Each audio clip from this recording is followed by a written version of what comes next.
when they introduced it all out and it was going out, they wanted people, the executives, to go to the labour councils throughout the main, BC, and we all got scheduled into doing something. That's why I went to some of these little far-flung places I've never been to before, like Golden and Powell River and a few other ones. But my biggest memory is the one at Pitt Meadows. I was involved in that quite heavily because it's in my backyard, right? So I live in Maple Ridge. So I remember that one, and that's when I first met Gwen Barley and all the other guys from the wilderness committees and all that kind of stuff. And I remember all the meetings we were in with them, halls, and then the track crowds in at this one little place, and then we were just being vocal about it. I was right there in the face, with my coat jacket on and everything, getting angry with them. And then when the fire chief came in to try and clear us all out and dismantle it, I says, "You work for us. You do what we tell you. Don't do what these bosses are telling you. Tell them to schedule this place in a meeting place that will take all these people. You've got the power to do that, but you're throwing us out. Oh, get the police." I said, "Get the police. Bring them in. I don't care." We were mad. Good for you. We were mad as hell. And he kind of backed off on it, but they eventually gave us a bigger hall, bigger meeting.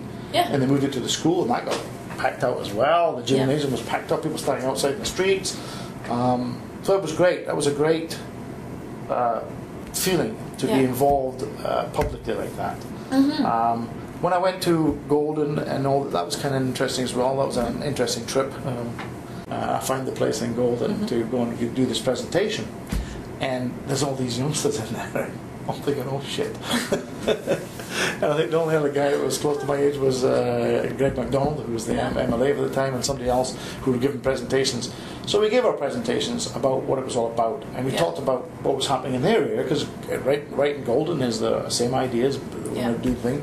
You should have seen their faces. They were so mad, and they were, because they were brand new, they now had found a cause to pump into their little community and start going for it in their community, which is why they got involved with the MLA up there. They get recruited. I don't know how many people they recruited in that area, because I talked to the young president there, and he says that after that presentation, he says our membership tripled. Wow. Actually, the biggest one I remember was when I went to Trail. I was presenting to the steelworkers, right? So I found their Labour Council, went in there, did my presentation, the whole thing, and the Labour Council, and they said, "Yeah, that's good. Problem. You have the same problem because it's Cominco smelting steel and selling the power off, right?"